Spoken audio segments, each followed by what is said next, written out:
তো hi friend, এটা একটা নতুন জায়গায় কাজে এসেছি। তো এটা ইটের দোতলা বাড়ি। তো কাঠের দিয়ে ছাদ ফেলা আছে, বারান্দায় মাটির কাজ করা। তো দেখুন, ঘরটা অন্যরকমই ঘর, অনেক পুরনো দিনের, 40 বছরের ঘর।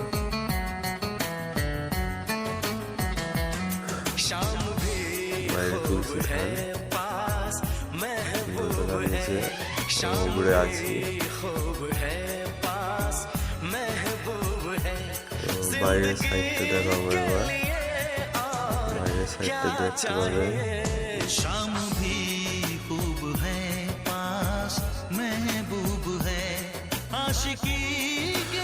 ভালো হলে লাইক কমেন্ট করবেন, শেয়ার করবেন।